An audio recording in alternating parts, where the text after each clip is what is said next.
All right, what is up? It's your boy, Matt Mason.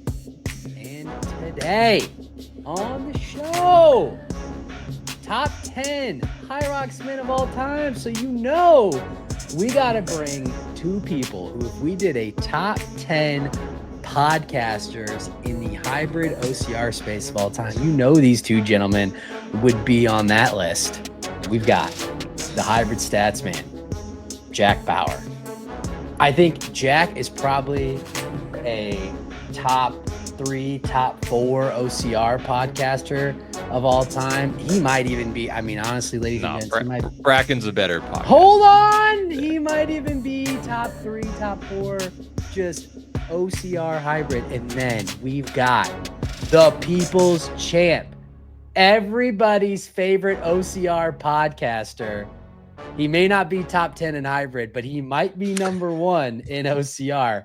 We got Brakken Crocker. Jack, BK, how we doing? Brakken's got a very wide grin on his face right now if you're not watching on YouTube. I like because I gave him a compliment sandwich. I gave him a little compliment, but I also just knocked him right off that pedestal by saying he's probably not even top 10 in hybrid. Yeah. Give me your 9 better hybrid talking heads than me now. Jack Bauer, Rich Ryan, Anthony Parasini, Mappy Davis. Reach. You can't let him talk about any topic and just say that he's top 10. I'm just saying he probably knows more about hybrid than you. You think Matt Davis knows more about hybrid than me? Is his thing not knowing anything about hybrid and then talking about it? I don't know. Ian K. Greg I'll allow that. From the Rocks Life. Bernice Kelly. I will allow any names of people that are embedded in the hybrid life. I will not ever allow that Matt Davis knows more about any version of racing than me. I would be furious if I was Michelle or Market. You know, I haven't even gotten on Race Brain. No, you listed a lot of people for your own Race Brain. Okay. Obviously, I am doing this to get a rise out of BK. I'm not top 10 OC or hybrid talking or hybrid podcasters for sure. I am getting by on panache alone in the hybrid sport. But if you dare say Matthew B. Davis has more hybrid knowledge than I do, I will walk off this set right now and never return. I think I found the line. That's the line. Tonight at our track workout, when BK starts to slow down, I'm going to say Matt B. Davis is faster around a track than you, Brakken, and that man is going to take off. I would be less offended by that. Okay. Also, update on that. We have been talking, and actually, Jack, we should probably keep track of this just for fun. We've been talking about the 60-60 HYROX club. Who can run sub 60 in a HYROX and then run sub 60 in a 400 meter. And I had hypothesized that there was one Milwaukeean, Dawson Miller, that I thought could do it. Did it. I was going to say, there's no way that man can't run sub 60. Yeah, did it. Yeah, he did it. So Dawson is is confirmed in the 60-60. Rich and Dawson confirmed. Rumor has it that one Debo is going for it. What do you mean going for it? He ran 48 seconds in high school. Yeah. I will say this. Respectfully, isn't Debo like 34, 35? Yeah. So he could. We're talking about currently. 10 seconds. I will say, I'm going to make a statement as a non-knowledgeable hybrid talking head here. If a man can break 60 seconds or can break 60 minutes in a HYROX and not break 60 in a 400, he's doping. It is such a basic fitness requirement to be able to run sub 60 in a 400 for an elite athlete that if you are putting up elite fitness times and you cannot run a lick, you are entirely chemically aided. I'm just going to say that. How about that? Since I don't know sport, all I'm going to do is burn every bridge in the sport. Every single sub 60 man in the world, I believe, can break 60 in the 400. I don't even think it's that difficult. But most of them say that they can't. So you think most of them are doping? No, Most I'm saying people most of don't- them don't know that they can. They all are capable of doing it. 60 seconds is not fast running pace for people that can run 320 per K at lactate threshold. I did a sub 60-second 400 when I was some gangly 14-year-old who never did track before. Like, there's no way that high-level athletes can't do it. I just think that at this point they know how much a 400 sucks, so they're like, I'm just not going to test it. No, I can't do it. Yeah. They just don't want to. They But go out and can. run 12 by 400 and they all hurt at 68 to 70. And they're like, man, I could never run 10 seconds faster, but they all can do it. I'm not saying they're doping, even though they probably are. What I'm actually saying is they all are capable of doing it. I would be blown away if there's a sub 60 HYROX man that can't actually gun to his head, warm up and run a 59.9 without I'd have to actually go that much effort. Okay, but didn't all right. So I get it. I don't know as much about track as you all, and you guys are gonna shit on my knowledge, and I get all that. But did Rich not just do this and just barely crack 60? Well, he did barely like a- cracked it, but he way overplays how hard it is for him. Yeah. And he almost always does it at the end of a workout. But he didn't do it at the end of a workout this time. Allegedly. The warm up. Yeah. Okay. You're going off an Instagram reel. That's reality. That's a nice. He crossed the I line like and Jack. goes, I see "Oh, what I you're almost putting there. didn't do it. My point is, I made an everyone Instagram can. post today that social media wasn't reality, and Jack just made a. That's a very niche joke. So I appreciate that, Jack. I'm giving everyone credit. If you can run 320s to 330s after stations, you can run 59.9 and you're going to be just fine. Yeah. They're all fast. All right. Well, anyway, we haven't seen that many people who have done it. Dawson, you're taking away from our boy who did it. So he's in there. Good job. He'll chime in the comments. My He'll chime question in is the not comments. who's done it.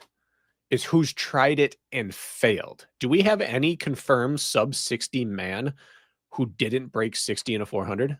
That's fair. I mean, when I interviewed JK 6 or 7 months ago, he said that he didn't think that he could, but that could be exactly your point, Brakken, which is he probably can. He just doesn't want to warm up and gun it on a single 400. Yeah, we know how bad a terrible test. 70-second 400 feels in a workout. Yeah. It seems improbable to go faster, but they all can. Okay. All right. Fair enough. We're going to add this to our criteria for top 10 men of all time. If you have to Heavily cannot, influential.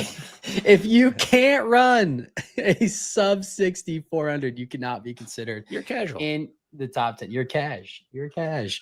All right. For today's show, am going to relinquish control, and Jack Bauer is going to do what Jack Bauer does, which is Jack has put together blind resumes. We are going to rank based off of that. However, we have all done our own research and have come to our own conclusions. And so we may debate. Subjectivity will meet objectivity, as it always does here on Race Brain. It should be a good time. But before I turn it over to Jack, we are going to do Wheel of Names to get to decide who picks first. So I'm going to go ahead and share my screen. You got a nice compliment from Rich on the Wheel of Names last episode. I think he was impressed with your ad-free. Well, look how version. impressive this one Look is. at You can't even that. see that sidebar name. Oh, yeah. This is good. Wheel of Names. Wheel of Names. This is bullshit. How close it is to me? Yeah, I agree. Oh, Wait a minute. Wait. What? I demand a recount. No. That is the said it right that there. is- someone take a screenshot That- of that. That has got to be the closest this has ever been. I was convinced it was Brakken until my name popped up. You got to watch that on YouTube. That is unreal. That is the 2024 men's 100-meter finals Mhm. right there. I mean, that has got Bracken's name all over it, and upon video review, Jack. I'm not even convinced that I won that. Noah Lyles just walked away with the 100. Brakken just defeat. Wow.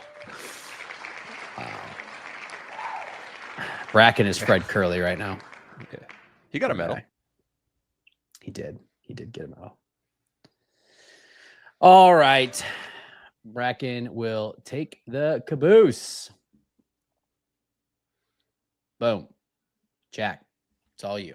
All right. So I think that you guys did a solid job, realistically, like listing criteria that went into why you want to do. Let me just do a screen share.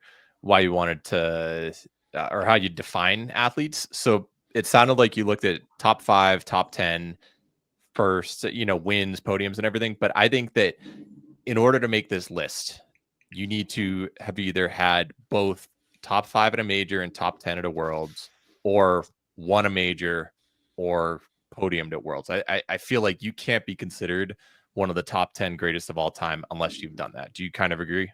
No. No. Okay. No, I don't. No, I think you take second place at everything ever and be top 10. Well, second place is top 5. Not winning a major. I'm saying you could take 6th place at everything So ever. who do you think? top How 10. about this? Who do you think we got wrong? So I was just looking at all the results. You can see my screen right now. Yep. Okay. So here's how you actually rank them, and no brainer. Top 6. I think you had Viola a little low, but pretty much everybody else was right there. Like Meg, Lauren, Joanna, Linda Meyer, Vivian. They've all had top 5 at a major. They've top 10 at Worlds. They've also won a major or podiumed at Worlds. So those 6 to are be obvious. clear, Jack has this sorted in alphabetical order. Yeah. By tiers. Yes. So for anyone having a panic attack looking at this, it's alphabetical order. I tried doing the vertical lines because of it. But anyway, the next tier, you got to throw away some of the athletes from 2019 during that first. Anybody can sign up. It just doesn't have as much weight. But Chris, Miriam, Rachel, I was glad to see that Rich was very high on Rachel, putting her on there, and also agreed. I think Imka for a while was probably in contention. And yes, Rich was big on Imka. Yeah. And Michaela, even though she doesn't have that major win or a podium at Worlds, I think for a year or so, she definitely was in contention. Or like, if you were going to say who is the best, Michaela does have a major win. Chicago. How did I? Chicago. I should have had. That's why. Yeah, that was actually the argument. Was Okay, that she had? That was why we put her where we did. Was because even though it came down as being, she had one of the best seasons we've ever seen. She's also one of the only people to beat Meg and Lauren at their best and take a major. That's why we put her where we did. Maybe that was classified as like North American regional champion. That's why it wasn't under major, because the word major I interpreted literally. But yeah, okay, so should bump into this category for sure. Actually, up at the top. So I think that you actually got all the names in the right zones. Belle McFarland. She won Chicago 2023, which was a major. Was a major, yeah. So well, they have Chris in the wrong zone. Chris? Yeah, Chris is a world champion. Yeah, she has never won. She has never won a major though. A major. That's why she's got a dash next to it. Yeah, she's never won a major. She's won a world championship. Yeah, and then she just hasn't done well at majors, but she got that world title. So yeah, she's. And you think that matters more than consistently being really good at HYROX? I did, yes. Yeah. I was kind of grouping them based on accomplishment. This doesn't mean. Oh, I want to see Jack's head to head with her and every single person that was behind her. Okay. But she didn't. The reason why so I was the one that was Team Chris because she won a major. When you look at the field that she actually beat at that Vegas major, or sorry, that Vegas World Championship, that was part of the reason why we made the calculus that we did, was because she actually did beat. The story wasn't just that Lauren was 8 months pregnant. That field was actually very strong. That was probably when Viola was at her best. Everyone thought Viola was going to win. That was back when, oh my God. Why is the name escaping me?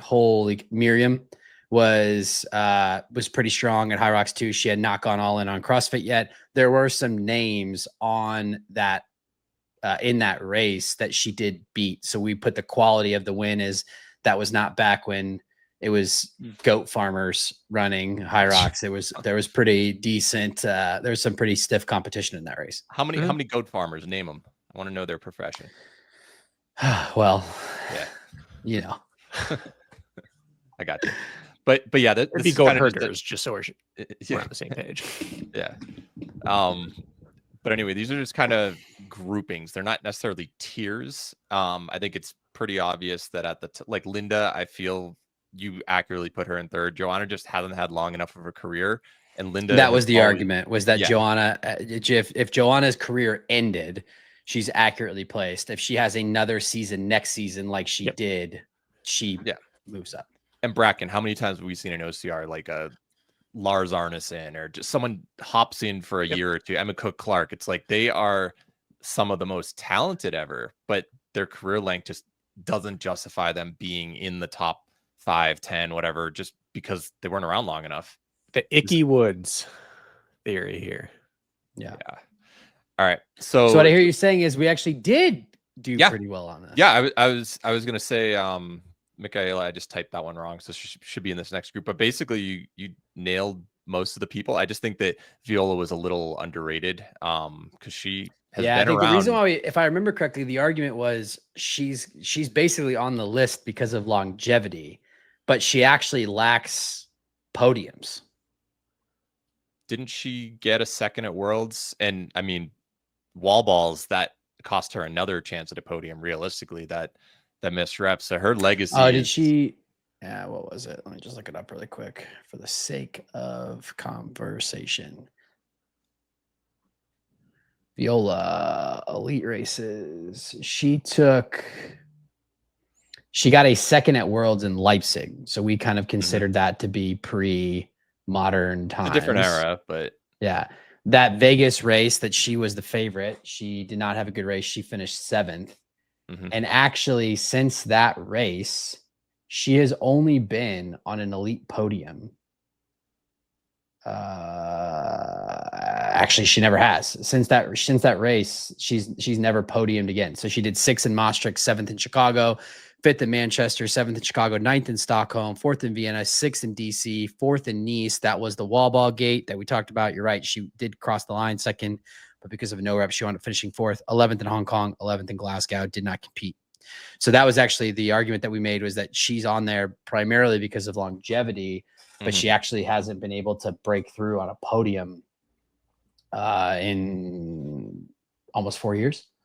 Yeah. I mean, I think that she should be closer to 5 than 8 realistically, but I think you all had pretty solid arguments, and it'll be interesting to see how we value longevity versus just when we do the mentor. Right. So here's I guess I'm just going to use this example, and it's funny because I had someone come up to me at World Championships and ask why I hated Chris Roglaski so much, and I was so satisfied in that moment because it means that we have new listeners that don't go back to the end and they don't understand the inside joke of this.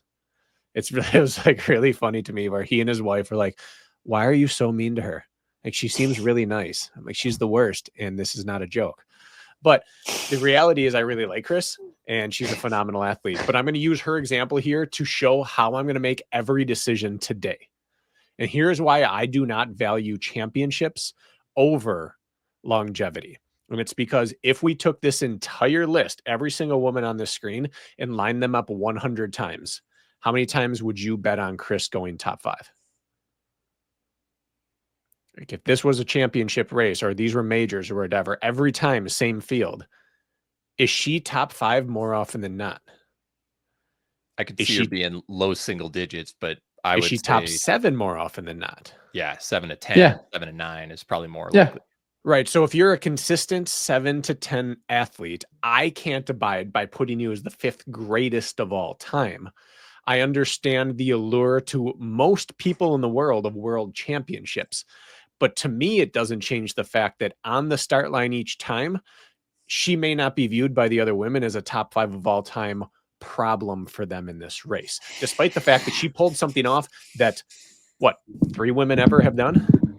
Yeah. So you're subscribing to, you're the other side of the Charles Barkley argument. Exactly. And that's going to be everything I do today. I'm probably So you think Charles Barkley is one of the greatest basketball players of all time, regardless of the fact he never won a championship? Yeah, because I could almost care less. So you're the opposite of me. Yeah, you're the opposite of me. I love Sir Charles. I think he's a great basketball player. He never won a championship. So to me, it's hard for me to go against some of the other people who willed their teams to win. So I hear you. And I think that's why this show is so fun. It's fantastic. Because we don't always agree. And that's great. So with that, now that BK has set up his thought Why process. Chris sucks. Why Chris sucks. Yeah. Chris. You got to throw that in there. Yeah. Right. Do you want to see how the men stack up, just so we can kind of like get some names out there? Just I thought we were gonna do blind. I'm just showing you which names basically get. Okay, fine. I'll just go. Oh, we're doing this blind. first. I literally said I suggested for the show that we not do it, and you're like, well, then, but if you start naming stats, that's gonna influence. Can I throw a wrench in our plan? Should we just go around and do all our rankings first, and then at the very end he does his blinds, and then they have no relation to whatever we just talked about? I mean, that's an idea. I don't mind. Nor any influence on how we vote with our hearts, since I'm only voting via heart today. Sure. Okay, so we want like a Jack, Brakken, Matt top list? 10 person. Yeah, exactly. I'm gonna have to make some tough decisions because it's not exactly how I did it, but okay. Well, we've got our top 10, so let's go. Brakken, lead it off. Do I lead off? Yeah, you're the one who came up with a great suggestion. Do we just stop doing wheel of names? Oh, wheel of names. Oh, I thought we already did wheel of names. So but you technically won it, right? By being last. Okay. All right. Now I have to not be able to look at my screen because I've typed this. All right. I'm going Hunter McIntyre, number 1, 2, Alex, 3. I think at this point, Tim. 4.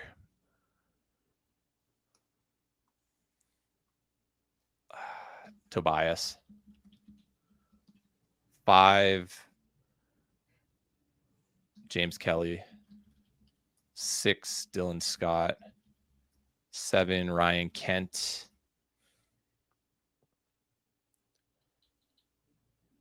8. Let's go Bo Wills. 9. Probably Graham Halliday. And then Rich Ryan. Wow. Okay. All right. And the 1, give me Hunter McIntyre. In the 2, give me Alexander Ronkovich. In the 3, oh man, give me Tim Vinish. Wow. In the 4, give me Tobias Latvain. In the 5, give me Dylan Scott.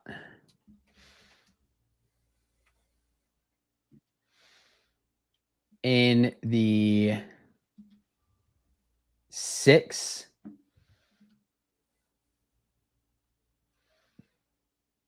give me man, this is tough. In the 6, give me James Kelly.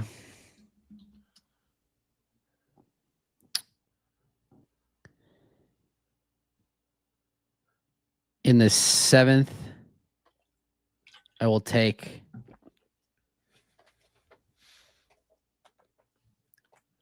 Lucas Storath. In the 8th, I will take Ryan Kent.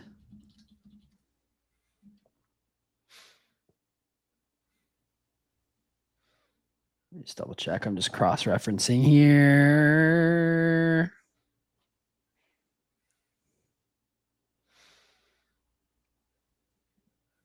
In the 9,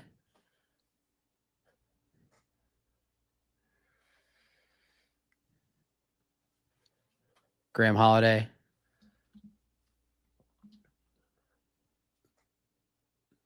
And in the 10th spot,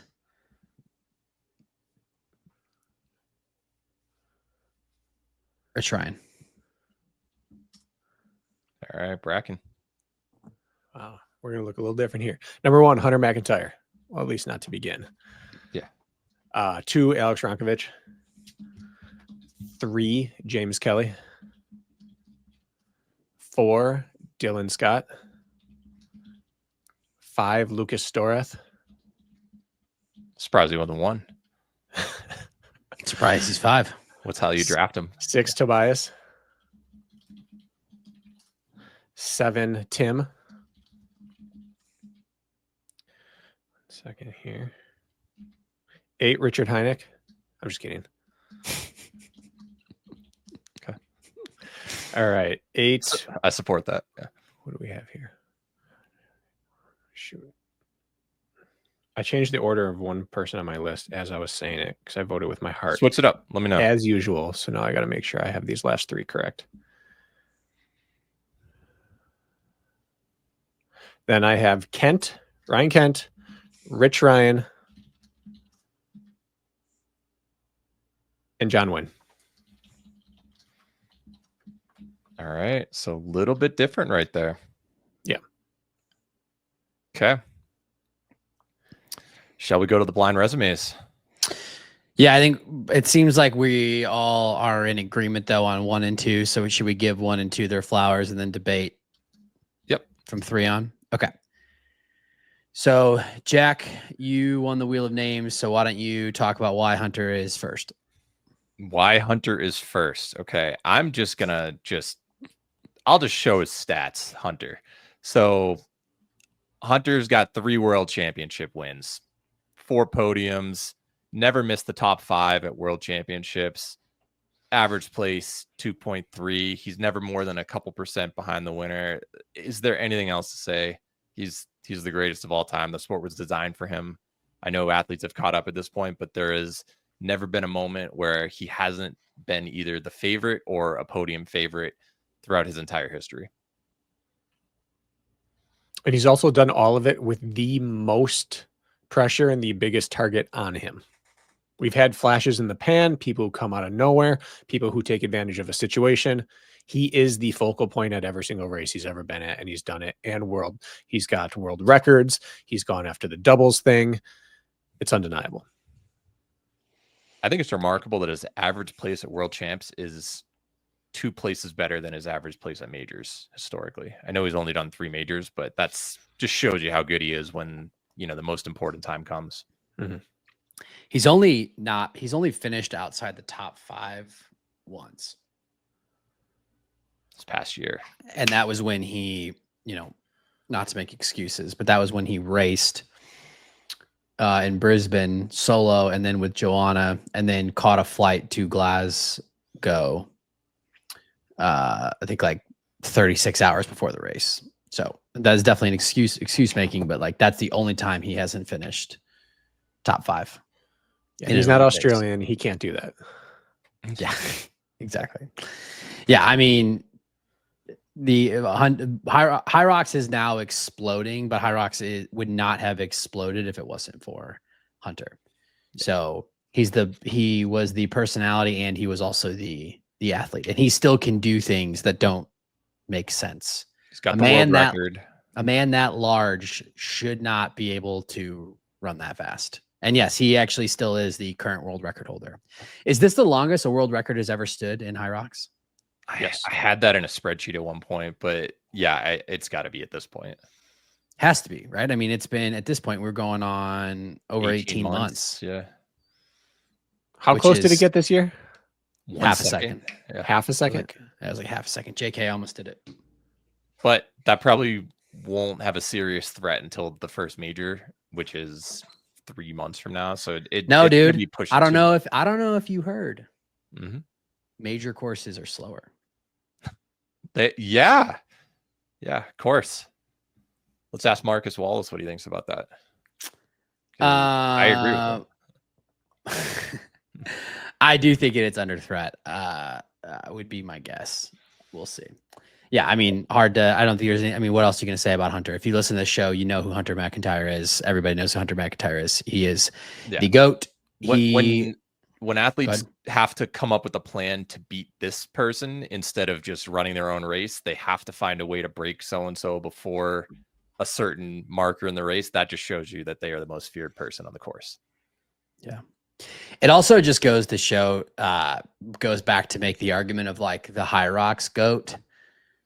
these stats are crazy. It makes Lauren Weeks' stats even more ridiculous. Brakken, we shared last week. I think it was Lauren Weeks has been in, it was either 17 or 18 elite races. She has made the podium in every single one except for the Vegas race. So her Achilles heel is pregnancy, trimester. Deep third trimester. Deep third trimester. Deep third trimester. If you're gonna catch her slipping, you need Anthony's help. You put her early. You put her early in the third trimester. She might have a shot. Yeah, I mean, there was a long time where it was like Hunter is HYROX. I think Lauren Weeks is HYROX, but this is the men's show. But yes, I mean, this is the second best resume outside of that. So that takes us to our number 2 pick, which is Alexander Rakovic. I will give some stats on Rock since I was second on the wheel of names. Alexander Rakovic has 1 world championship. He has 4 world podiums. Looking at majors, so excluding worlds, but just majors, he has the most major wins of all time. He has 5 major wins. He has 6 major podiums. He has 12 top 5 finishes, which is all of those numbers are the most out of anybody else in the field. He obviously did not have the end to the season that he would have liked to have had. But I think when you're talking about longevity, he has been around for 4 or 5 years now and has been at the top of the game for 4 or 5 years now. I know Hunter's the obvious number 1, but if you look at this, they've both been at 6 world championships, and Hunter's made the podium 4 times. Alex has 5. That's pretty remarkable. Mm-hmm. Hunter has only been at Worlds. Wait, you said 6 times? Yeah. Oh, I see. Because he missed the podium in Leipzig and Nice. That makes sense. Yeah. Okay. Keep going. My bad. No, I was just pointing out, like, that to me, I know it's going to end up being Hunter and Alex 1-2, but that surprised me seeing that. He's the advanced metrics darling. Every stat is going to show crazy consistency. Yep. By far, second best. He's almost a lock on the podium at majors. Also, head-to-head, Hunter has the advantage. 5 wins, 2 losses in their 7 matchups. That, to me, matters in certain aspects. I know that athletes, if it's just not their day, sometimes they'll throw it in if they just were having a bad, they went for it at the start, and you can't only go based off a head-to-head, but I think it will matter later on. Matt doesn't like that metric. But which one? Head-to-head? Yeah, you've mentioned it in the past. But. No, my level of subjectivity on this is I think in a comparison like this, Hunter versus Ronk, I think head-to-head matters because they're battling for the top. I think sometimes, like, when we're talking about people who later in a race are finishing 10th or worse, I think at that point I don't know that it's a great comparison, but that we don't need to get into my thoughts on that. Yeah, I think these are the obvious 2 choices. So let's get into, so it's Hunter first, it is Ronkovic second. Going back to the list, we all had different people for 3. So in third, I had Tim. Matt also had Tim. Brakken didn't have Tim until number 7. So let's see what's going on. Brakken, who do you want to compare? Well, let's throw our 2 up. Let's go JK and Tim. JK and Tim. Okay. As you do it, I'm going to talk why. Yep. Tim, to us, has always been he could very well be the next, the best of the rest. He could be the next best. We just haven't seen consistency. We haven't seen like these breakout moments. And then he got his breakout moment where JK has shown what he can do almost every single time he touches the course. And so if I look at greatness of being a HYROX athlete, James Kelly has been great almost every single time he's ever done a HYROX, and Tim has not. And so in terms of greatest of all time, I think JK has just been a greater HYROX athlete, but Tim has a few shinier buttons currently. He just has less buttons. Okay, my counterpoint to that would be JK had one of the best HYROX seasons that we've ever seen this past season, 24-25. Yeah. Prior to Nice in 2024, JK was having to fight his way in. He famously got into Nice via the last chance qualifier in Cologne. He got in Manchester because Tim actually couldn't race. He has done well. However, now that we see these numbers, they have the same amount of major podiums. James has one more top 5 than Tim, although he has raced in more races.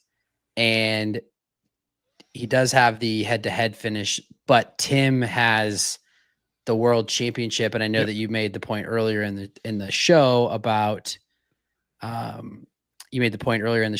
you don't necessarily weight that. However, the strength of field for Tim's world championship win was arguably one of the strongest ever. Yeah.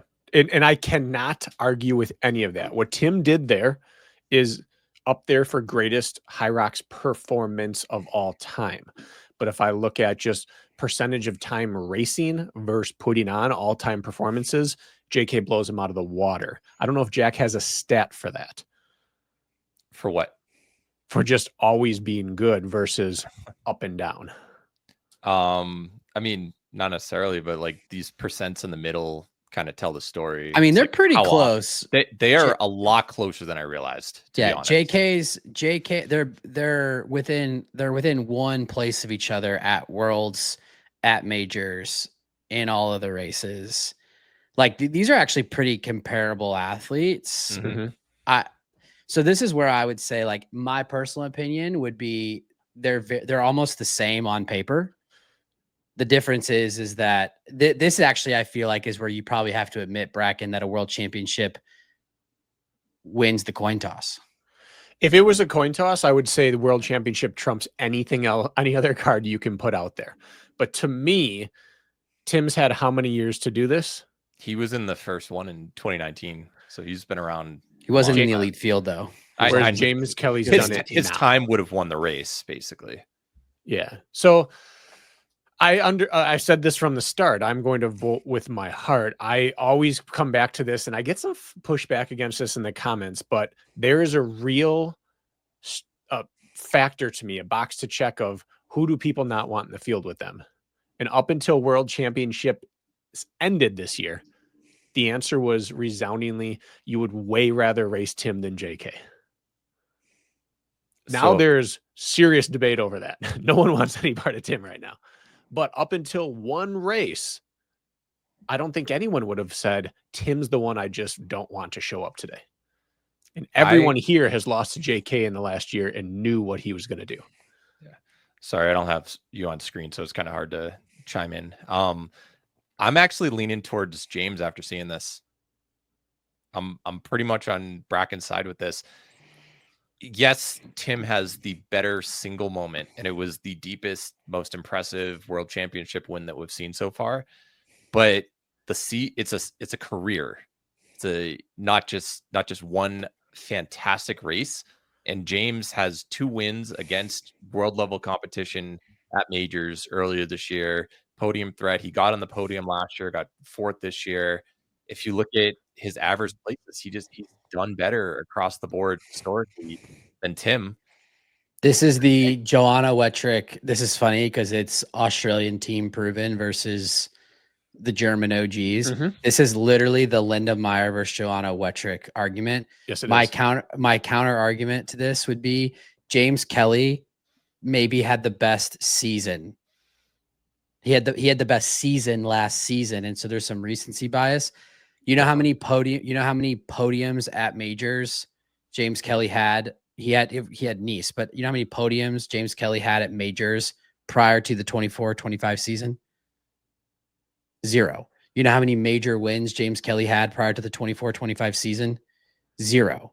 His first time winding up on a podium in an elite race was when he came back in Nice and finished 3rd, and that put him on the map. And so he had a very strong 9-month, 12-month run from June 2024 to June 2025. But he was and I do, sometimes JK listens to this show. JK knows that I love him. he was a fringe guy until Nice. Whereas Tim had podiumed majors. He never won a major, in fairness. Tim had podium majors. He was someone that we considered to be someone that was always a threat. And then he's won the biggest race of them all. So I hear you. If we're talking seasons, JK owns a better season than Tim does. But like we're talking top 10 all time going back. And I feel like from an all time perspective, it would be Tim. And if JK has another season next season, then I think he moves above Tim. But when we're talking top 10 all time, I would have a hard time personally. And right now it sounds like it's 2-1. I'd have a hard time putting him above Tim from a career perspective. Regardless, that you could look at Hunter. He's only run 3 majors, but he's been around forever. That these athletes basically have the same amount of appearances or finishes at majors. Both have been to a world championship 3 times. That you can't say Tim or James is Joanna because he's been around. And James has one podium. One. James has one podium, and Tim has one win. So they've been at 3 world championships and 1 podium to world championship, and then the other won it. And then when you look at majors, it's basically that's what I'm saying. Their is resume 1 world is basically championship the same. win more impressive than 2 major wins? Yes. I'm going to say one last thing for my argument, and then I'm going to flip the script. If we talk about the greatest ever, James has matched everything Tim's done except for one thing, and he's done it in half the time. So that's why I lean towards this. I think on a consistent basis, he's the one you don't want to run up against. However, I am absolutely a Tim believer, and I am 100% okay with him being in 3rd all time. I put him on my list lower because, quite frankly, I'm being just the opposite of yours. James Kelly was not going to get the love on this list I felt he deserved, but I'm so happy doing the thing that we always do for OCR, which is saying yes, but like James Kelly has this spot if he has one more year. We do that constantly in OCR. So I'm fine with this. Let's put Tim 3 and James Kelly is 4 with an asterisk that he moves up a spot over Tim if he's better than Tim next year. That being said, clear, he might just do what we thought Ronk was going to do last year next year. If Tim stays healthy, who beats him? To be clear, though, I think we're not talking about this. Isn't like moving JK from down to 10th. I think what's going to wind up happening after this discussion is we're now debating 3 and 4. So whoever winds up 3 is going to be 3, and then the other person's going to wind up 4. I personally think that another season like this, JK moves ahead. But when I look at all of this, the numbers are, without having a calculator, because I'm not as good at math as Jack, I don't feel like the differences here on percent of podiums, percent of top 5, I don't feel like any of that is statistically significant. And where James doesn't have the win percentage in one area, Tim has it in the other, but I would just weight that world championship higher than those 2 major wins. Yeah. So I'd counter that by saying James is faster. But the reality is I'm very happy voting with you, Matt, and saying Tim's 3, James is 4 for now. Yeah. I if you look at it objectively, James has gotten the better of him in their 10 matchups. He's won 6 of them. He is consistently closer to the front pack instead of falling off than Tim is. He has those major wins, but that one chink in his armor is not having that world championship in a year in which he was likely the favorite to win the world championship. So that's definitely where, Matt, you're leaning more towards, do you have the big championship? And if you don't, you can't really be ahead of other people. Do you know, Jack, how many times James has run faster than Tim's fastest?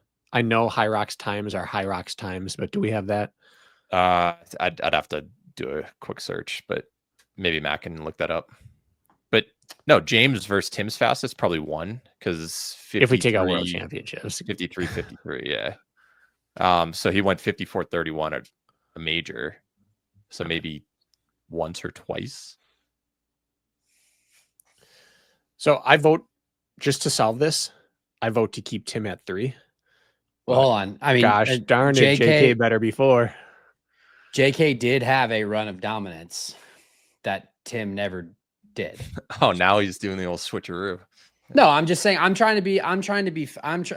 the problem, is that like I don't know that I feel great either way. I hear your arguments and I think that they're valid arguments, but the way that I look at it is like, I guess the unspoken factor here is like, we're talking about top 10 all time.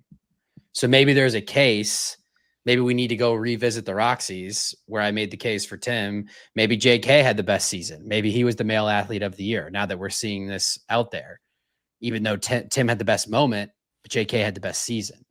But this is top 10 of all time. I think that's the thing I'm going back to is like, we've now seen, like, Tim has done this over the course of a career.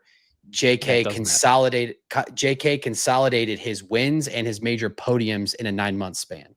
Brakken, just to go back to OCR, this is 2019 Robert Killian, where he ended up getting the world championship, but I don't think anybody would say that he was the best racer that year. That was the year of Johnny Lunalima and Ryan Woods, just head and shoulders above the rest of the field. But Killian got that one prize at the end.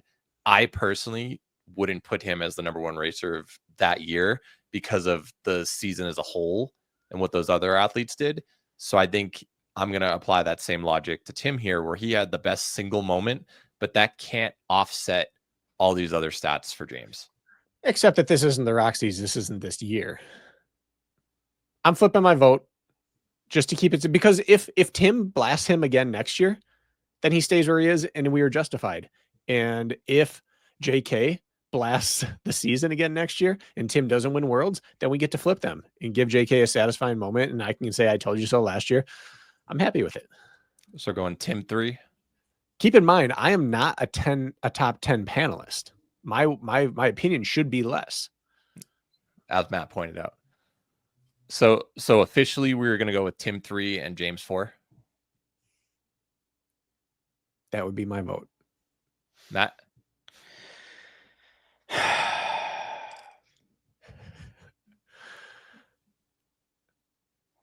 I guess I'm just confused. I was doing this for the sake of argument, but the two of you are on the JK side. My gut had Tim. To me, this is the hardest argument of all of sports. You have the person that has shown to have the highest potential ceiling versus the person who hits their ceiling the highest amount of times, the highest frequency. That is the crux of the argument that people like die on hills about. So it's great that this is a sticking point, because I think it confirms that there's no doubt that it's 3-4 in some order. Yeah. So the order is immaterial, because neither of their, like, this doesn't set Mount Rushmore. Neither of their careers are done. They get to decide it on course next year. So I don't think we need to get bogged down on it. It's a temporary. Okay. So who are you going with, Matt? You're going to decide. Their careers are virtually equal. The trump card for me is the world championship, but then we immediately just place JK in 4th and we move on to 5. Okay. So right now we're going to go with Tim 3, James 4. And I support that as long as we can move Chris down. All right. Chris going to like 7. What? 7. Let's go. Let's go 7 right there. All right. Okay. So now we'll go. Who do we think is next? It's probably between Toby and Dylan at this point. Toby and Dylan. Yeah. Okay. Do you want to reveal it or just do a Toby has Let's do blind. Well, Let's do blind. You're gonna know because of the championship. Oh, the world championship win. They couldn't have had more opposite careers. Yeah. Toby was a flash in the pan twice. And Dylan has got the longevity. I think we got our answer right here. Dylan's never beat Toby. 4 matchups. Toby has a world championship. He has 3 world championship podiums. He's consistently closer to the front of the pack. I got to put Toby there. I know it was a slightly different era, but he still beat Hunter. He still, I think 2023 was his last world championship podium, right? Okay, so I'm just going to play the opposite stats. You looked at one column. Toby is the best world championship racer on this page, and it's not even close. What about majors, which the sports is built upon? This right here, this applies to all races, not not by type. Correct. So he's never Dylan never lost to Dylan. Dylan has double the major wins. Well, I don't know if you can say double, but he has 2-0. Podium's 2-0. I mean, career consistency, majors, times are not even close. Tobias is maybe the greatest overperformer at World Championships we have ever seen. And Dylan is one of the fastest HYROX athletes we've ever seen, and he is a weapon at majors. And most of Tobias's races against Dylan were before Dylan became Dylan. Head-to-head in this case, I can't count different stages of career against each other. I really can't. But that's an opinion. So I'm willing to take that out of the equation. But it comes down to, is being great at World Championship racing much of the time better than being great at the sport of HYROX all the rest of the time? Matt, let's hear it.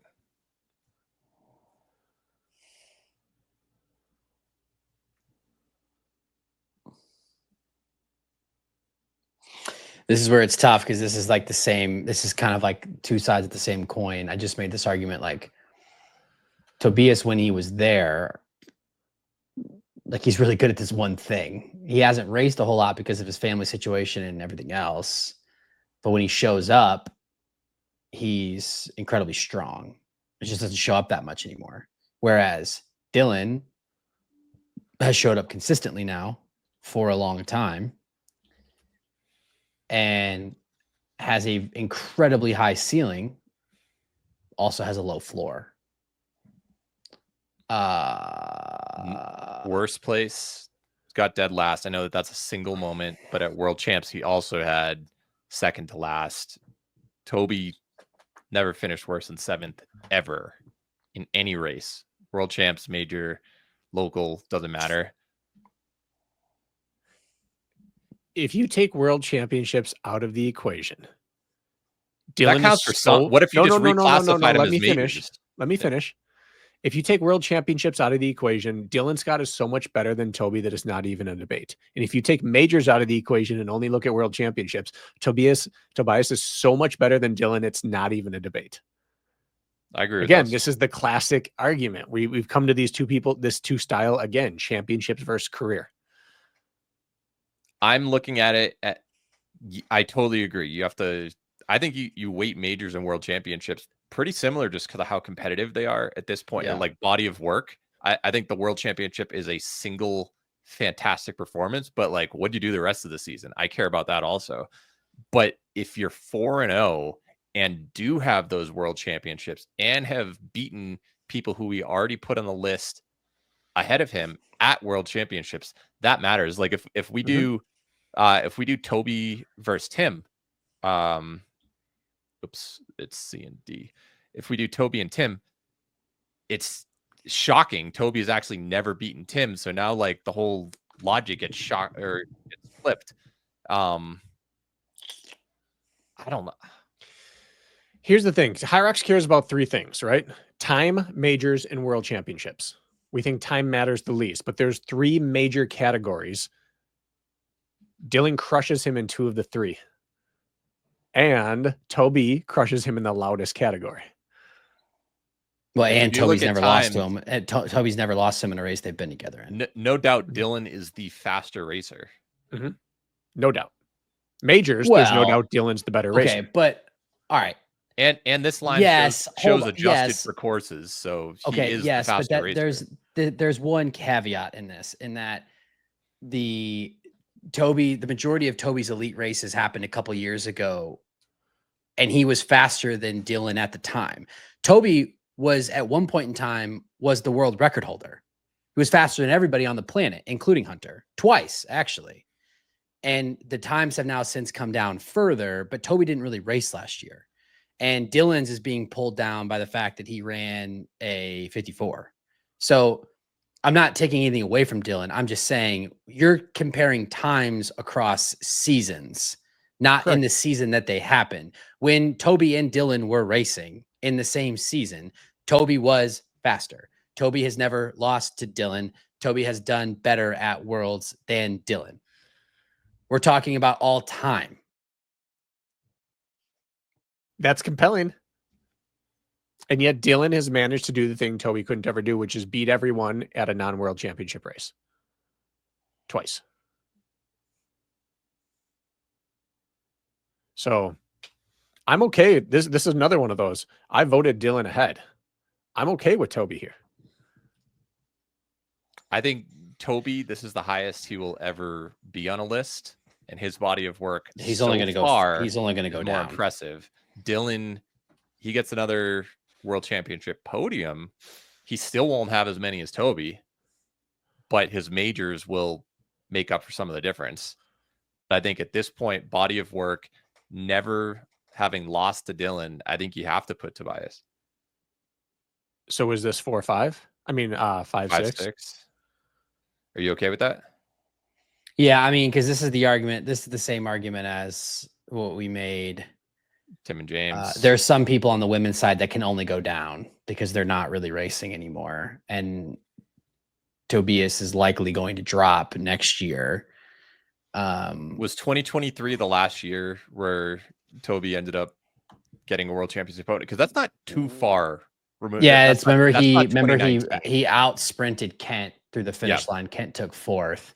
Then he barely raced in that next season. He got in via Vienna on a roll down. He finished 7th. Then he finished 6th at Nice. Actually, he didn't even get in. I forgot about that. He was the Lucas replacement. And then showed up that day, raced, and got 6th. So actually, he wasn't even planning to race in Nice and got 6th. And then his worst finish ever. His worst finish ever. 6th when he wasn't even supposed to be there. And then he only raced, the only elite race he raced this past season was Amsterdam, where he finished 7th.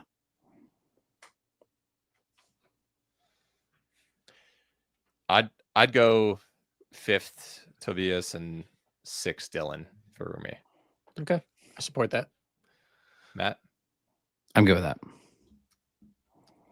All right, now we got to look at Ryan Kent. He and Dylan are a lot more similar than you realize.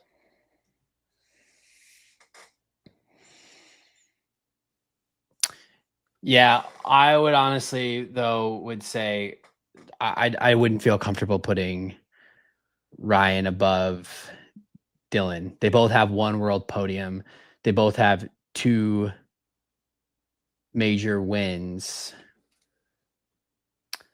However, Dylan has more major podiums, and Dylan actually has more top 5 finishes. Where was Kent's second major win? Yeah, he won it was, but he won. But for the women, we included the old. They did not classify them as majors; they were championships. He won that North American championship. I lumped that in the other column. Got it. Yeah. When he beat Hunter, where he beat Hunter and Rich, and that's one of the loudest wins. That was a big one. The sports had. Yeah, because at the time that was when Hunter was untouchable. That was a major. I count that. Yeah, we called it a major. I should reclassify it, but for this, stats are already there. I'm doing it as other. They are closer than you'd expect, and there's Ryan Kent was an absolute force in the sport for a long time, and I think the argument with these two is that if they're doing roughly the same things, Dylan's doing it in current times against a deeper sport. Yeah, and if you look at that middle column there, Dylan's got 50% wins in majors to Kent's 20%. He's got 50% of podiums to 20%. He's got 50% of top 5s to 40%. Although it sounds like Jack is technically missing. Jack, is it possible to move that North American championship over, classified as a major, just to see what that does? Let's see. Yeah. I just want to see what it does to the numbers, because that might actually skew it back. Let's call. Oh, do I like watching Masters of Aircraft work? Let's see. All right. Here's the new one. Okay. So it actually improves. It now drops down a little bit on wins. Yeah. It changed Dylan's, interestingly. Yeah. Yeah. Well, it actually helped Dylan for podiums, top 5s, top 10s because Dylan was 4th in that race. But it Man, now this is a change lot the- closer than I. yeah, but then I go back and look at Kent has done better at Worlds. Dylan has done better at majors. Look at their average place. Mhm. They both have had the bad finish. I don't hold that against them fully. Has he done better at Worlds? Kent? Yeah, his average Yeah, place that's is 2, a 3rd 4, and a versus Dylan. Yeah, Well, versus average, Dylan's but in is- terms of like podiums and top 5s, it's the same. Yeah. yeah, exactly. But yeah, Dylan I'm has leaning Dylan. qualified for Worlds 5 times. Kent 3, he only finished 2 of them. That kind of surprises me. Yeah, this is hard because then I'm looking at the head-to-head. Kent is, I mean, that's basically a toss-up. But this tells me if we ran this race 10 times, we might have an even split 5 of 5, finishes. yeah. I don't think so. What do you think, Bracken? I'm going to default to you two as historians with additional context. I don't. My gut tells me that Dylan should be 6th and he should not outrank Kent. But I'm going to cede the rest of my time and the decision to the historians. Go ahead, Bracken. I'm a Kent stan. Like I really like Ryan Kent. But my vote here is Dylan Scott. Simply because they've done very comparable things and Dylan's doing it now. And there's no argument that can be made for the sport being ever stronger than it is now. So he's currently doing it. Kent's biggest win was what? Chicago, because he beat Hunter and everyone else. Well, And then the Dylan second did that as Chicago, well. and then the second Chicago, because at the time it was Rylan only, and Alex. And I think it was only the 3rd time someone had run a 50, whatever he won with, a 55 55-30. It was only the 3rd time that had ever happened. And he beat everybody except for Hunter because Hunter wasn't in that race. Yeah. Well, again, At I the think time. Dylan's done the top end things that Kent has done. I think Kent was more important for the growth of HYROX than people are probably going to remember it as. When Kent went out to New York City and dropped a big time and won that thing, that sent shockwaves through the sport. Kent beating Hunter sent shockwaves through the sport. Kent winning that is not that major, like Kent's things like grew this sport, but Dylan's doing it now, right now. And so I give Dylan the nod. Yeah. Dylan's career trajectory is still going like this. And Kent could Kent's change is it a all question next year. mark. He could, But- but right now it's a question mark. But if they're doing the same things and one's in a stronger era, I'm going to give that the nod. But I do not want Kent's contribution to the sport to be lost to history. This sport is not what it is today. If Ryan Kent was not, he was the major antagonist to Hunter McIntyre for years. he was widely considered the second best HYROX athlete for a couple of years. Yes. It's tough. But Can you I do a think comparison, Kent versus Ronk? Who is the second best? And then Dylan versus Ronk, just for fun. Kent 2 and 3 head to head. I mean, Okay. wrong. It's not even. Yeah, now go do, Alex. now do Ronk versus Dylan. He's got definitely. Then can you do Here was the against one that Hunter? Can you do against Hunter? yeah. I want Lucas thrown into this conversation with these two. Okay, All right, so Dylan- all right, now do Dylan Kent. Hunter. Oops. Wow. 1-7 versus 1-8. It's just. I think it's pretty obvious that they're Hunter and Alex are different tiers, obviously, but it's a lot closer. But the other one that I thought was very close was actually James Kelly and Kent, where it's like, now is Kent too low if you compare the two of them?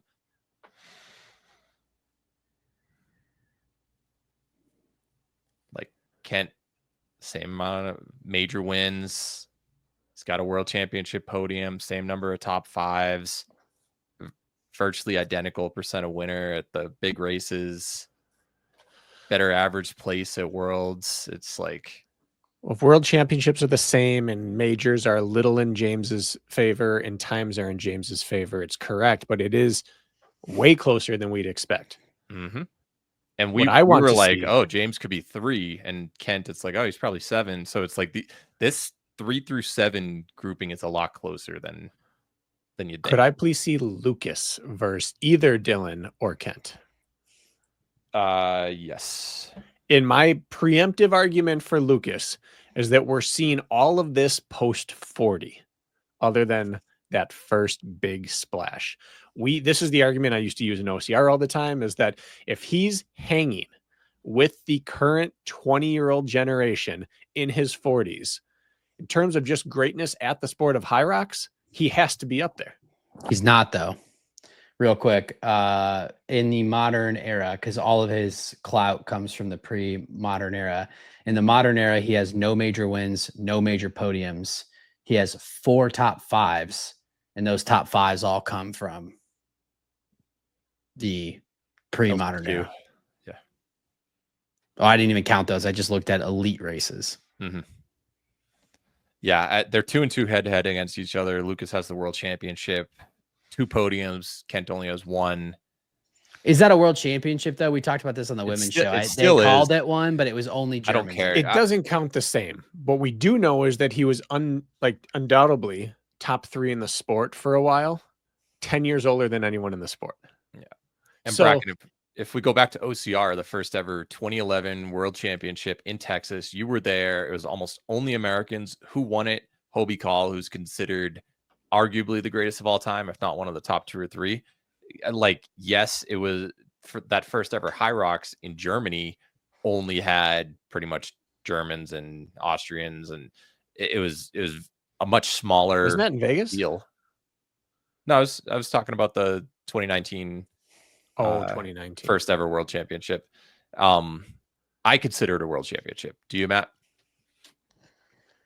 Yes, it just doesn't count the same. This is where I'm going it's to go not back. on what weighted I the said same, earlier. but it is still a world championship. Someone won a world championship that day, and then he got another podium later on, justifying that, yes, it was reasonably competitive.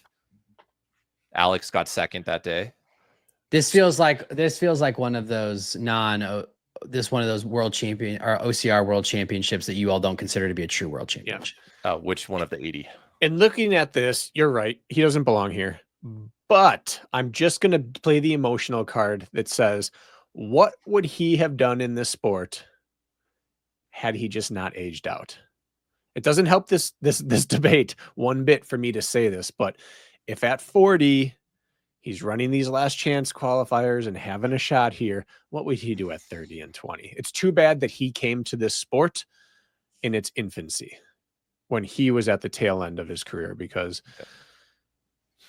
I mean, he had a chance to add to his legacy, and then he didn't end up running the world championship. And Tobias ended up taking his spot, finished in 6th. And yeah, I think that actually strengthens Tobias's case.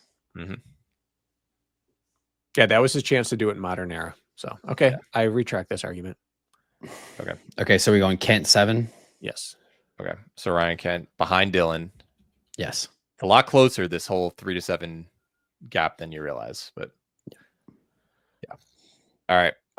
If we're looking at our list, so 1 through 7, I had all 7 of those names. Brakken, Lucas, you introduced him to the equation. Kent was just out. So we had basically 1 through 8. The first new name would have been Bo, who Matt did not For have. the record, I do think that Lucas is on the list. I just have a hard time putting him over Kent. And I agree with that, having talked it through.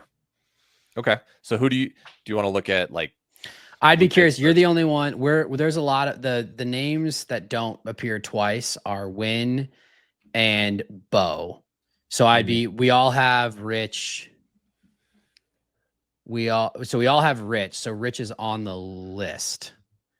So we all have Rich. There's 2 votes for Graham.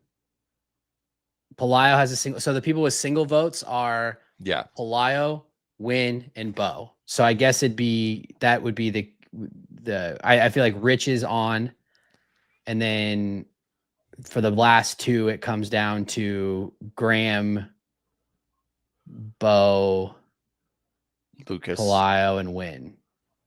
Oh yeah, Lucas, you're right. Oh shoot. Okay.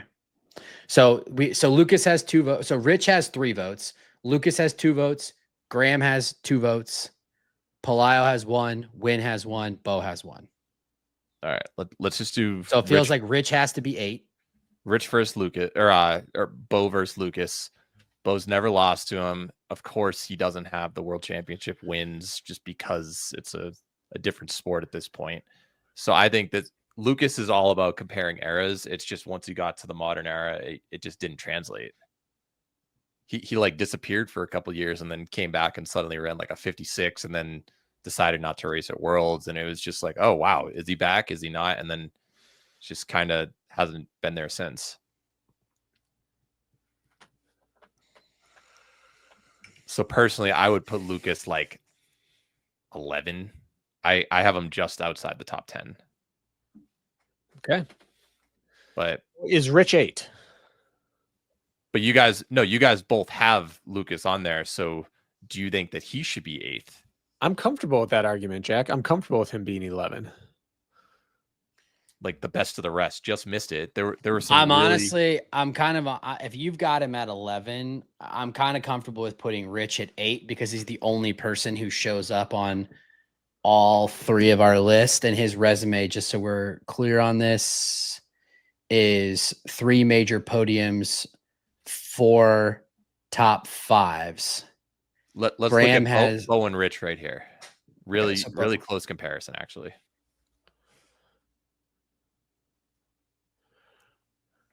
Bo's got 2 top 10 finishes at Worlds. Rich has had Rich has done better in majors. Bo has done better at Worlds. Well, has he? It's 3-3 for podiums. I'm looking at average place. Oh, okay. Well, it's 0.01. 5.7 versus 5.8. Correct. So that's a wash. Yes, correct. Yeah. This is interesting. If they're the same at majors, but slightly better Rich, and they're the same at Worlds, but slightly better Bo, and Bo has the head-to-head, and Rich has the time. And Bo typically finishes at each race type. He's closer to the lead pack. I know that Rich went for the win, so that's going to hurt his specifically for world championships. If you look at times, Rich is obviously the not too much. It's only 8 seconds for best time in a major, and Bo has a faster time at Worlds. Rich obviously has the better one from Chicago. Can you do Bo versus Graham? Yeah. That is way closer than I expected. I also agree. Bo versus Graham. They're basically the same athlete in major races. However, Bo has got Rich's number and Graham has Bo's number. Wow. Okay. So can close. you do Bo? Can you do Graham versus Palaio? Because these are all similar athletes. Oh man, now Palaio's got Graham's number. Now we have to see Rich versus Graham and Palaio. Yeah, can you do a 4-way? No, I only got 2 here. But who do you want? Graham versus? We'll keep Graham Rich Rich. on the Okay, left. so far, just so you can see where my mind is going. Bo has Rich's number. The other person we were talking about was Graham. Graham has Bo's number. Palaio has Graham's number. Let's do Rich Lio right here. Palaio's got Rich's number. Well, when we say has their number, that I care about head-to-head at the front of the pack. I don't care about head-to-head if it tells you for the win. But it also gives you a good idea of how they placed, and you can see Rich versus Palaio. Palaio has done a better job in majors. He's done a better job at Worlds, and he has a higher finish in both on a world stage and a major stage. I'm again gonna fly a little contrarian here. If you don't make a podium at World Championships, I don't care as much what place you took, because how you got there could have been entirely different than the person that you beat. If you go for it and fade to 5th and you go out and last and close to 4th, it tells me nothing about how good you were. They are ships passing in the night. Rich could have finished top 5 at this past Worlds if he didn't go for the win. Like if he had a better pacing strategy. So his 13th or 11th, whatever he finished. I don't subscribe to that. hear the argument as my friend, but I could have finished top 5 if I would have raced it differently. That Could have, is, can't factor in. yeah, could have, cannot. Yeah, Well, we would. could have If almost anybody, factored in for Lucas. okay, sure, He but could have been younger. No. I said this. I very specifically said this does not help the argument Yeah. at all. Oh, I okay. just wish Okay. we could have seen, but Yeah, no, that's why I I- voted him out. I Okay. love Rich. He's a good friend of mine. I believe him, but we can't operate in hypotheticals because you can make that same argument for everybody else. JK could have won the race if he would have had a better sled pull. So it's like we can't get into that. Okay, so we've now seen Pelayo. This is actually not as clear cut and dry as I thought. What is Nope. Pelayo versus Bo? Versus Bo. We're gonna have to have everyone. We're gonna have to have 4 or 5 people tying for 8th place. No, we Okay. don't tie. All right, so hold on. So then okay, so we've done Rich versus Pelayo. Look We've at how done- remarkably similar this Put in is. win. What's Rich versus Graham?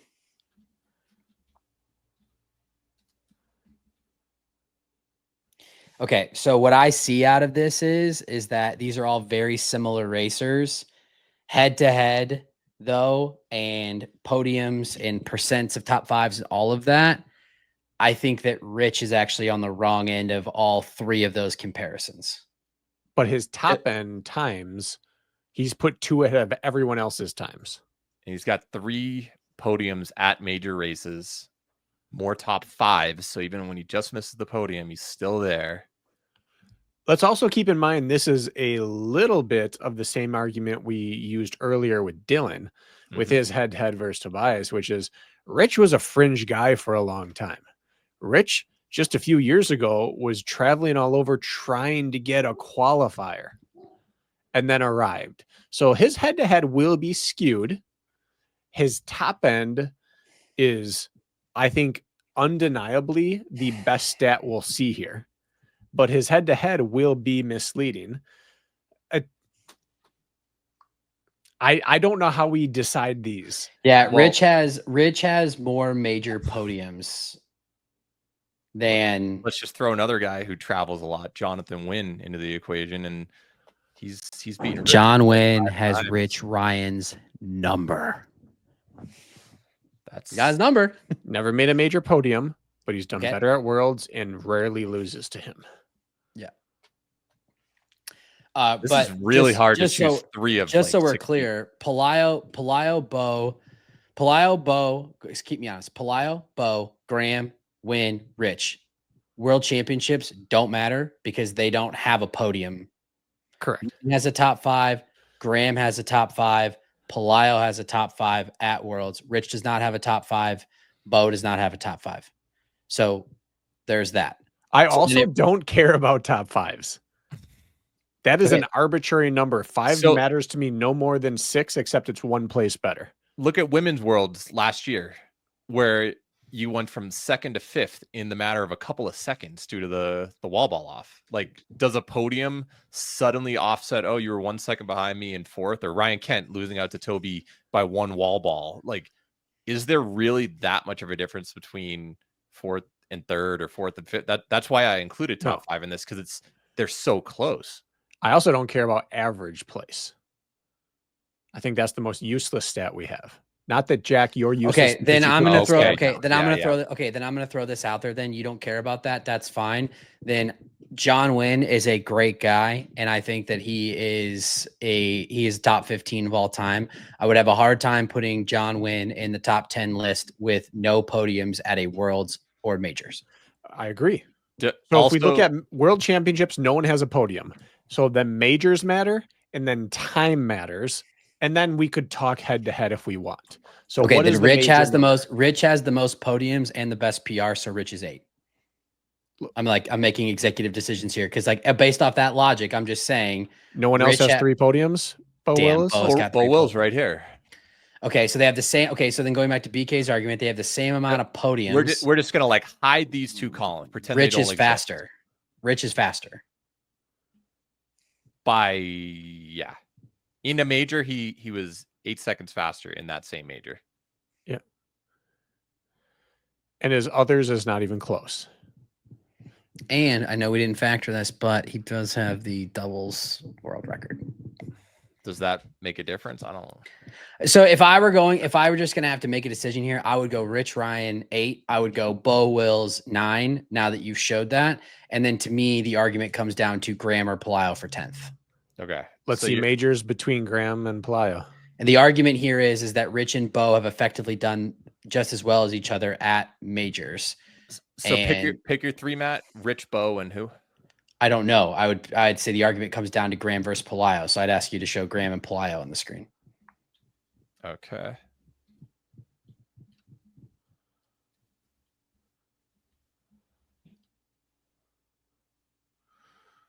This is interesting. They both have Graham a top has 5 at 2 Worlds. 4th yeah. and 5th. Very surprising, honestly. So Graham has been better at Worlds, even if we don't like those stats as much. Yeah, Graham has been better at Worlds. Wait, never missed top 10 in 3 times. Well, Palaio's only raced in 2 and pulled out of 1 with an injury. But we've used that in the past that Dylan's qualified for more Worlds than Kent. So that okay, then all right, I'm hat. swayed. So then my 3 in order would be Rich 8, Bo 9, Graham 10. If Graham is he's better at World Championships, he's been better at majors. The only thing he loses is time, right? Does he lose in time? Yes. Time. Yeah, Graham's slower. Oh, yeah, it's not even close. Yeah. So yeah, 2 out of 3. I give that to Graham. Brakken, what's your order? I'm good with that. This is my most surprising thing here, other than that Lucas wasn't as good post old times than I thought he was. Yeah, I just don't know how you can leave Bo off the list when he has Rich, Bo, Graham. Oh, sorry. I had Palaio in my mind. Yeah, and Bo has done better at majors, but Graham has done better at Worlds. Worlds trumps majors. So that I think this makes sense. Rich has, and this could all change. Well, that's the opposite of what we're saying. Bo, yeah. Bo is also going this way, though. So, well, yes, but if you classify it as this isn't projection, this is what you've done in your whole career. You said Graham was better at Worlds. Change it next year. Graham, yeah, that matters more. Because he's got more top 5s than Bo. But I thought you were saying Bo is at 9. He was. This is. I was going to get each person's order and then just no. I was saying. I'm sorry. What I was saying was Bo has done better in majors. Graham has done better at Worlds. So who gets 9? I said my top 3. I'm Rich, Bo, Graham. I'm good with that. I don't know if I could put Rich in 8, but I think it's also not wrong that it'd be 8. All right, I'm fine. We know that 8, 9, 10 are not going to be in this position next year, unless that is the order of how their seasons go. Honestly, what I'm comfortable doing is we have a tie for 10th. No, we never have ties. My point is, if you're listening to this, 8 through 10 is effectively interchangeable. Next season's going to determine the order. All right, Rich is a host on Race Brain, and since he made an appearance recently, I'll give him the edge right there. We always I don't feel great about this. Just so we're clear, I don't feel great about this. If you're a Bo stan, so am I. If you're a Graham stan, so am I. I don't know. I don't feel great about this. We don't even like Rich that much anymore. He's big leaguing us. Yeah. Are we good with this? Yeah, read it off, Matt. Who's our official top number 1, 10? the male GOAT, Hunter McIntyre. Number 2, Alexander Ronkovich. Number 3, Tim Vinish. Number 5, Sweet Toby. What? Tobias. 3 to 5? No, number JK. 5. Yeah, that's proven Yeah. hatred. Number 4, you hate even numbers. The man from down under, who's definitely going to move up the list next year, James Kelly. Number 5, Sweet Toby, Tobias Latvine. Number 6, don't ever forget who the fuck I am, Dylan Scott. Number 7, Drop the Hammer, Ryan Kent. Number 8, 1, Ryan Rich. Just kidding, Rich Ryan. Number 9, the Kiwi, Bo Wills. And number 10, Scotland's finest, Graham Halliday. That was not easy. Not easy. Did we get it right? I don't know. Time will tell. Of course. Let us know in the comments. Let us know what you think. Like out and the subscribe women's to the episode. podcast. Check out the women's episode. Like and subscribe to the podcast or to the newsletter. We got so much content coming at you. BK, I hope to see you tonight. We'll see if the rain holds off. And that's all we got. Let us know we got right. Let us know we got wrong. See you in the comments either way. We're out.